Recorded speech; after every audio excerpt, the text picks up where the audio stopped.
Doctora Alejandra Consuelo Sánchez. Ella es médico gastroenterólogo pediatra que ha mostrado durante su larga trayectoria tener gran interés en las enfermedades hepáticas.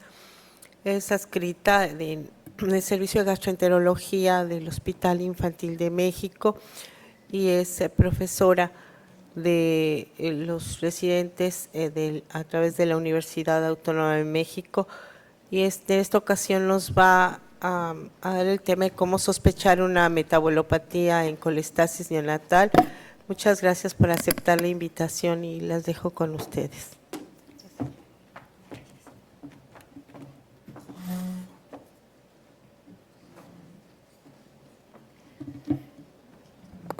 Muy buenos días, estoy muy contenta de estar en este foro. Agradezco al doctor Rodrigo Vázquez el darme el honor de participar en este evento. Y bueno, los gastroenterólogos pediatras en el día a día, cuando estamos en el abordaje de la colestasis neonatal, siempre tenemos el gran reto de dentro de todo el gran grupo de etiologías de colestasis, siempre identificar cuál es la causa de la colestasis neonatal y nuestro rompecabezas termina siendo las enfermedades metabólicas. Entonces es un tema complicado, voy a tratar de hacerlo de la forma más práctica posible, porque la idea es que nos llevemos un mensaje sencillo y práctico para nuestra aplicación en el día a día. Uno pensaría que las enfermedades metabólicas forman parte de la colestasis neonatal en una frecuencia baja. En esta serie, que fue la más grande, que incluyó diversos países como Estados Unidos, Europa, Asia, África y Australia, vemos que casi el 5% de las causas de colestasis neonatal se atribuyeron a enfermedades metabólicas. Y ustedes ven el cuadro, que la verdad es que no se alcanza a ver muy bien hasta atrás, pero sí les quiero mencionar, no están incluidas algunas, como pudiera ser la deficiencia de alfa-1 antitripsina, la colestasis familiar intrahepática, la alteración en síntesis de ácidos biliares y la enfermedad de Wolman, o sea que eso podría dar un porcentaje todavía mayor.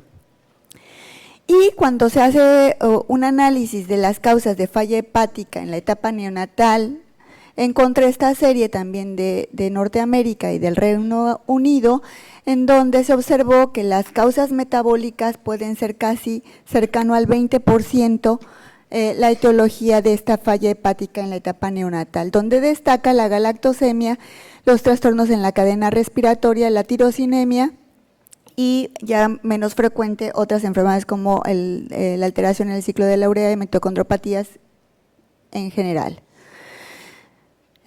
Cuando se hace el análisis, en este estudio se hizo el análisis en 109 casos, todos los pacientes tenían colestasis, tenían la disposición del aparato de la nueva generación, del secuenciador de nueva generación, y descubrieron que pues no era tan raro, un 11% tenían síndrome de Alagille, que no es una enfermedad metabólica, pero bueno, está dentro del contexto de enfermedades raras metabólicas genéticas, casi 5% tenían un Dubin-Johnson, que es algo que nosotros generalmente no pensamos y no identificamos porque el diagnóstico no es fácil y tendríamos que tener el estudio molecular a la mano.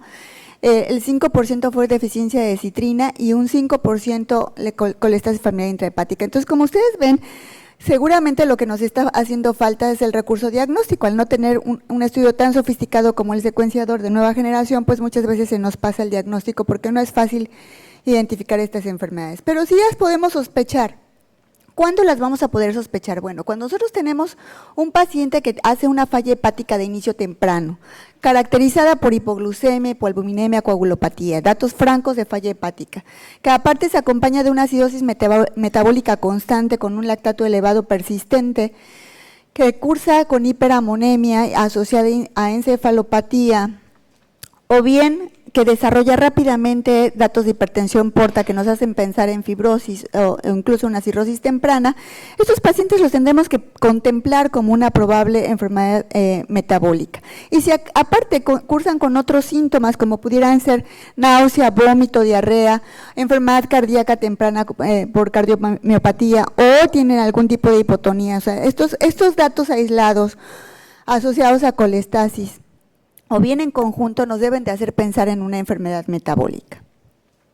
Entonces como son muchas las enfermedades metabólicas, pues quiero mostrarles solamente algunas perlas que pueden ayudarnos a hacer el diagnóstico de cada una de ellas. Voy a comenzar por la deficiencia de alfa-1 antitripsina, que en general cuando uno lea las series de colestasis neonatal casi siempre la ponen como en la tercera causa de colestasis neonatal por frecuencia, pero esto generalmente sucede más en países europeos, realmente en Latinoamérica no sucede así, en nuestro país no es una causa frecuente de colestasis neonatal, y como ustedes pueden ver puede tener diferentes genotipos, y realmente los genotipos que más nos ocasionan problema pudieran ser el genotipo Z y S, en donde los niveles de alfa-1 antitripsina claramente están disminuidos. Y bueno, nosotros complementamos el diagnóstico con esta determinación asociada a los hallazgos histológicos, en donde sabemos perfectamente que vamos a ver los glóbulos eosinofílicos intracitoplasmáticos, vamos a ver que tienen un tamaño aproximado de 15 milímetros estos nódulos, y que la tinción específica es hacer el PAS, que va a positivizarse y que al ponerle la prueba de diastasa va a ser resistente. Es posible tener presente que en niños menores de 3 meses esto no se puede visualizar, y si nosotros recordamos cuando estamos haciendo el abordaje de colestasis neonatal, en ocasiones hacemos las biopsias pues entre 2 y 3 meses, y es posible que tengamos un resultado no tan contundente, entonces hay que tenerlo presente. En niños mayores va a ser más fácil poder hacer el diagnóstico desde el punto de vista histológico, y si tenemos la herramienta de una microscopía electrónica vamos a ver claramente cómo existen el acúmulo de alfa-1 antitripsina a través de un material granular en el retículo endoplásmico. Luego, lo que siempre como gastroenterólogos tenemos como más presente en la cabeza es la presencia de enfermedades como galactosemia o tirosinemia. De galactosemia solamente les voy a mencionar que la clásica, la que es debida a deficiencia de galactosaminoidil transferasa, es la que va a dar manifestaciones hepáticas en esta etapa, en los primeros 90 días de vida, y que se va a comportar como una colestasis neonatal. Las otras que no son clásicas, puede ser que no nos den manifestaciones claras de daño hepático. Estos niños generalmente, porque existe una alteración en la fagocitosis y en la respuesta neutrofílica, vamos a tener infecciones frecuentes y graves y la formación de cataratas. Las cataratas también puede ser que no se observen en los primeros 3 meses de vida, pero bueno, es importante tenerlo claro cuando nosotros solicitamos la valoración oftalmológica. Una forma rápida de identificar o sospechar es cuando en el tamiz neonatal nosotros tenemos una determinación de galactosa total elevada, generalmente muy por arriba de 20 miligramos por decilitro, y galactosuria. La galactosuria es bastante inespecífica. Un paciente con enfermedad hepática en general puede tener galactosuria, pero bueno, es como un dato como para prender la posibilidad de que pudiera tener galactosemia, y estos pacientes pueden cursar con tubulopatía. En la tirosinemia vamos a ver que es debida a la deficiencia de fumaril acetato hidrolasa, y vamos a tener un cuadro de colestasis neonatal con todo lo que ya hemos mencionado. Estos síntomas que mencioné anteriormente son muy comunes en todas las enfermedades metabólicas. Se puede acompañar de una tubulopatía similar al Fanconi y pueden hacer una crisis parecida a la porfiria con anemia hemolítica. ¿Cómo lo vamos a identificar? Pues con la presencia de un tamiz metabólico ampliado. Recordar que en nuestro país el tamiz metabólico común y corriente no nos establece el diagnóstico de esta enfermedad. Tenemos que hacer un tamiz metabólico ampliado con medición de tirosina sérica, y si es posible o idealmente unos ácidos orgánicos en orina para evaluar la presencia de succinila cetónica. Vamos a tener también el ácido delta-aminolebulínico elevado, y en una etapa un poco más avanzada vamos a tener niveles de alfa-fetoproteína elevadas, y si hiciéramos un ultrasonido en esta etapa vamos a tener la posibilidad de ver ya la formación de nódulos hepáticos, que es una de las características de la tirosinemia, que rápidamente va a involucionar a cirrosis y con malignización temprana si es que no damos un tratamiento. La otra enfermedad metabólica que de alguna manera es común es la alteración en el transporte o síntesis de ácidos biliares. Cuando hablamos de transporte estamos hablando de colestasis familiar intrahepática, y bueno, aparte uno de los síntomas característicos, pues aparte de la colestasis, es la presencia de diarrea, prurito, que es muy importante, es un marcador importante, y bueno, la hepatomegalia, que es común en todos. Vamos a tener toda la evaluación del perfil hepático alterado, pero estos pacientes no hacen una disfunción hepática tan temprana. Estos lo hacen de una forma un poco más tardía y tal vez el marcador más importante es la presencia de una GGT normal. Nosotros sabemos que ante la presencia de una colestasis vamos a esperar una elevación de la GGT y son pocas las enfermedades que cursan con una GGT normal o disminuida. Y justo las colestasis familiar intrahepática o la alteración en síntesis de ácidos biliares, como se los muestro ahí, pueden cursar con una GGT normal o baja, a excepción de la tipo 3, de la colestasis familiar intrahepática tipo 3, que es la única que cursa con una GGT normal o elevada. Otra característica es que el colesterol, en términos generales, está en niveles bajos. Nosotros sabemos que los pacientes con colestasis frecuentemente cursan con dislipidemia y llama la atención que los niveles de colesterol no están elevados y más bien tienden a estar bajos en estas alteraciones. Entonces son como pequeñas pistas que nos pueden ir orientando hacia dónde vamos a seguir a nuestro paciente. En este artículo, en una serie de pacientes con colestasis neonatal, se muestra cómo en la colestasis familiar intrahepática tenemos aquí unos niveles de GGT bajos en comparación con otro tipo de hepatitis, como puede ser la hepatitis neonatal o la hepatitis obstructiva, o incluso el síndrome de Alagille, en donde vamos a ver que los niveles de GGT se encuentran elevados. Entonces esto sí nos hace un parteaguas y luego nos menciona cómo el pronóstico, cuando nada más tomamos la GGT en relación a colestasis neonatal, puede definirnos. Cuando está en niveles bajos, por debajo de 50, vamos a tener un pronóstico malo, así como cuando tenemos niveles muy elevados, porque un nivel bajo nos habla de un problema metabólico, un nivel muy alto nos habla de un trastorno obstructivo, entonces un nivel intermedio podría hablarnos solamente de una hepatitis neonatal que pueda resolverse, de estas que conocemos como idiopáticas o asociadas a algún virus, en donde la evolución va a ser favorable. Otro de los grandes grupos de enfermedades metabólicas son todos los trastornos de las mitocondropatías, y aquí hay que tener claro que las mitocondropatías que nos ocupan en este momento son las de origen primario. Las de origen secundario las mitocondropatías secundarias pueden estar ocasionadas por cualquier enfermedad hepática en términos generales. Así que estoy enfocándome aquí a las relacionadas a la alteración del complejo de la cadena respiratoria y las que son relacionadas a alguna mutación genética. Dentro del grupo de las mitocondropatías hay un grupo de alteración en la oxidación de ácidos grasos y en el transporte que afecta particularmente a la cadena larga y un poco la deficiencia de algunas enzimas relacionadas con el metabolismo de carnitina. Entonces, esta vía hay que tenerla presente y hay que tener muy claro que dentro de este grupo se incluyen las alteraciones en el ciclo de la urea. Estas enfermedades mitocondriales se caracterizan por ser niños que en términos generales tienen bajo peso al nacimiento, pueden tener el antecedente de polidramnios, tienen los síntomas generales de colestasis, evolucionan a falla hepática de una manera temprana o bien de una forma crónica, dependiendo del tipo de mitocondropatía, pueden cursar con hipoglucemia, lesión cardíaca temprana con cardiomiopatía hipertrófica, anormalidades del ritmo cardíaco, hidronefrosis, tubulopatías y alteraciones del septo ventricular. Pueden cursar también con diarrea o insuficiencia pancreática, dependiendo del tipo de mitocondropatía que se trata. Es importante tener presente que estos pacientes pueden cursar con encefalopatía, con crisis convulsivas, con un retraso psicomotor, e incluso debilidad muscular y alteraciones oftalmológicas. Entonces es importante tener presente en la evaluación de nuestro paciente, también los gastroenterólogos también tenemos que poner atención en las alteraciones neurológicas y motoras de nuestros pacientes para poder hacer una integración apropiada. Estos síntomas en ocasiones se desencadenan hasta que se presenta un proceso infeccioso. Bioquímicamente vamos a tener una elevación del lactato plasmático importante, más de 2.5, y que se va a poder evidenciar ofreciendo una carga de glucosa de 2 gramos por kilo y haciendo una medición del lactato piruvato cada 15 minutos. Se sabe que una relación mayor de 20.1 milimoles por mililitro es altamente sugestivo de una mitocondropatía. También si nosotros hacemos la medición de cetonas en el momento del ayuno y postprandial vamos a tener una elevación paradójica porque justamente en el postprandial van a estar elevadas. Y si pudiéramos hacer una medición de la actividad de la cadena respiratoria vamos a encontrar una disminución en el complejo 1, 3 y 4.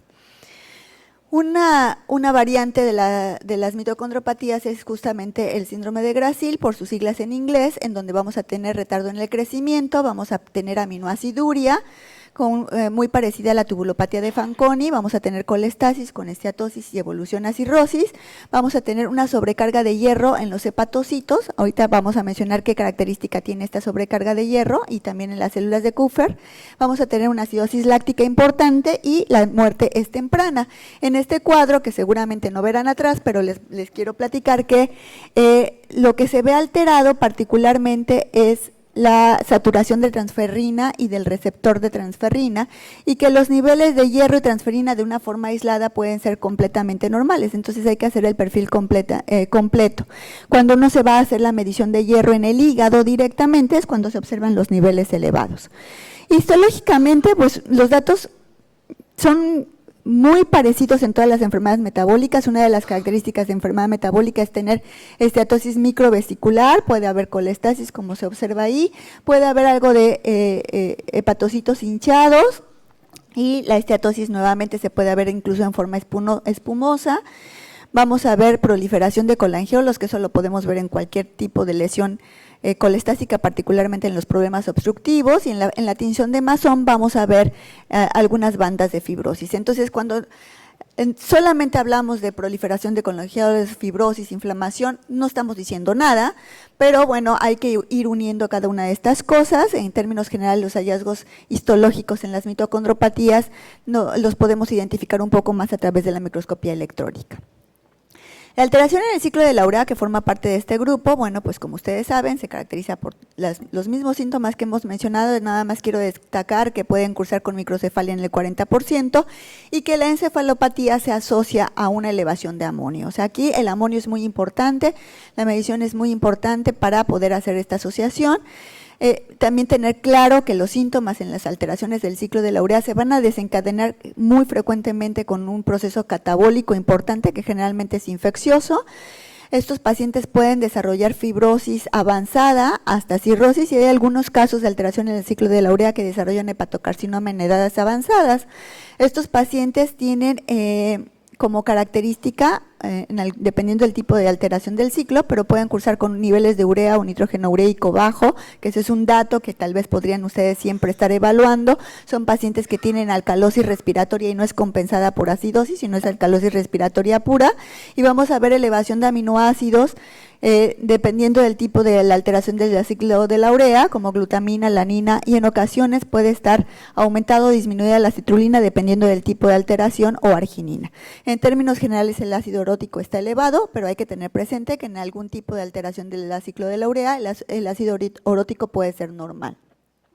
Los cambios histológicos son similares a lo que hemos comentado, muy inespecíficos: inflamación, colestasis, edema de hepatocitos, pero un marcador importante es la presencia de esteatosis micro y macrovesicular. O sea, la presencia de esteatosis siempre nos debe hacer pensar en alguna situación mitocondrial, mitocondrial o metabólica, y en algunas ocasiones podría dar una imagen como esta que ustedes ven, que semeja un poco la glucogenosis, porque existe un acúmulo anormal de glucógeno dado las vías metabólicas alteradas, entonces pudiera confundir. Otro punto es que generalmente nos podemos enfrentar a la hipoglucemia ante un paciente que tiene colestasis y casi siempre pensamos es que tiene hipoglucemia porque tiene daño hepático, pero es cierto, puede ser por daño hepático, pero hay que pensar también que la hipoglucemia, sobre todo cuando es constante y es marcada, puede ser secundaria a otra alteración. Puede ser secundaria a una alteración endocrinológica, como puede ser el hipopituitarismo congénito, puede haber alteración en el metabolismo de ácidos grasos, sobre todo de cadena corta o cadena media, puede ser secundario a glucogenosis. La glucogenosis no es una enfermedad que se caracteriza por presentarse con colestasis, o sea, no es común, pero tampoco la podemos descartar.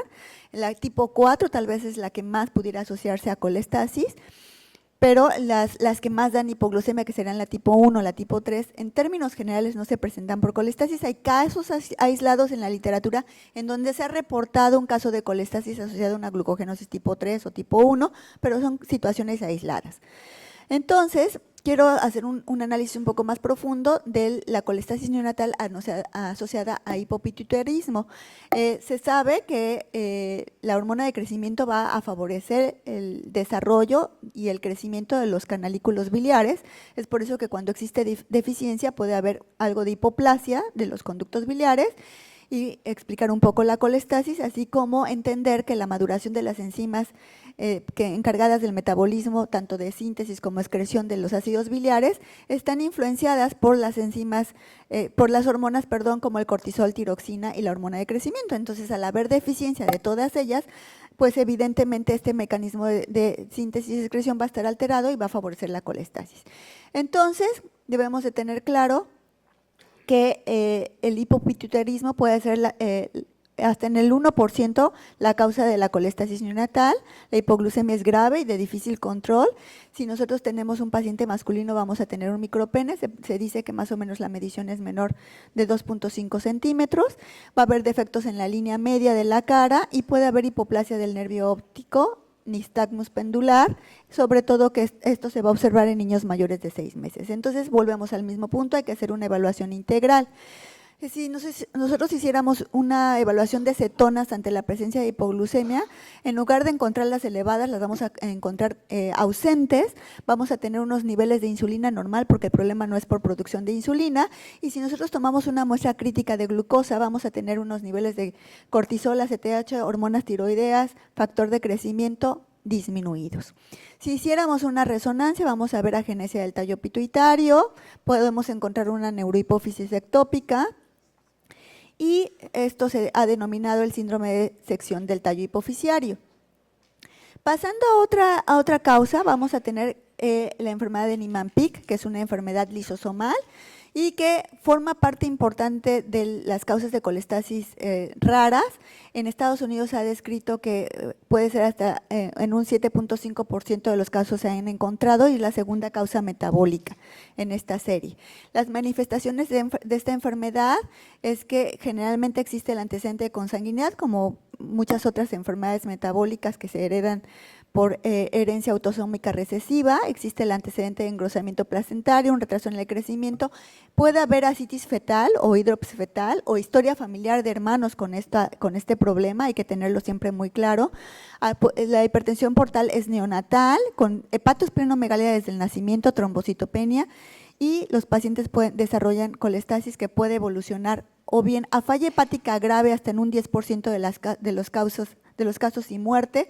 En la mitad de los casos evolucionan una enfermedad hepática crónica, y en otra parte pueden remitir el daño hepático entre el segundo y sexto mes de vida. En otros pacientes puede evolucionar la persistencia de la hepatomegalia junto con espleno, más una elevación ahí limítrofe o intermitente de aminotransferasas.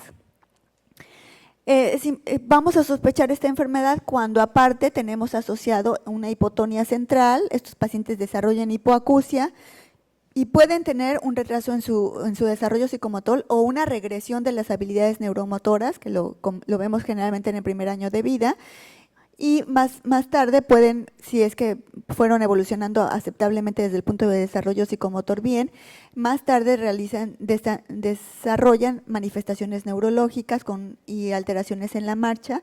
Es importante tener presente que estos pacientes pueden resolver la colestasis y más tarde con las alteraciones neurológicas es como se hace el diagnóstico. La enfermedad hepática no va a predecir cuándo va a desarrollarse las enfermedades neurológicas, como ya he mencionado, a veces pueden desaparecer las manifestaciones hepáticas y tardíamente presentarse las manifestaciones neurológicas.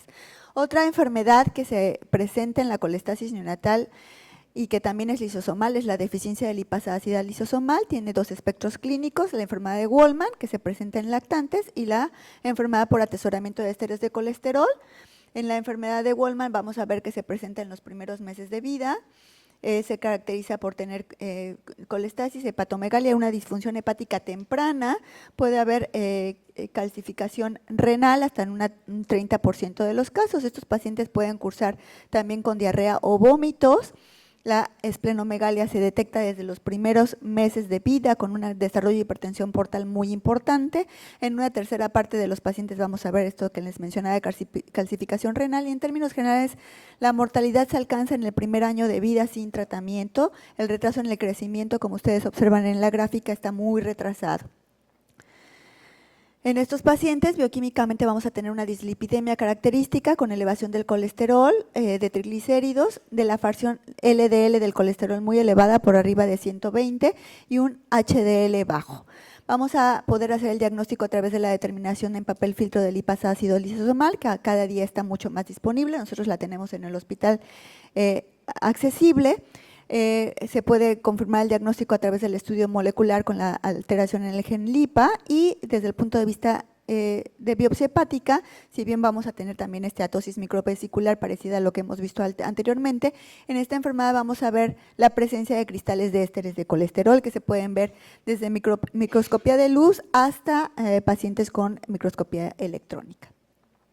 La deficiencia de citrina es una enfermedad panétnica que también es debida a una deficiencia del acarreador hepático de aspartato glutamato, el cual se encuentra en la membrana mitocondrial. Se debe a esta alteración en el gen de SLC25A13 del cromosoma 7q21, y bueno, va a tener el mismo cuadro clínico que hemos mencionado. Tal vez lo relevante es que vamos a tener una elevación de aminoácidos muy particular, como es citrulina, treonina, metionina, fenilalanina y tirosina. Sabemos que el tamiz metabólico ampliado forma parte del abordaje de diagnóstico de la colestasis neonatal. Entonces, al tener un tamiz con estos aminoácidos elevados, debemos de pensar en deficiencia de citrina. La evolución es muy variable. Hay pacientes que al año de edad están completamente asintomáticos y así se mantienen.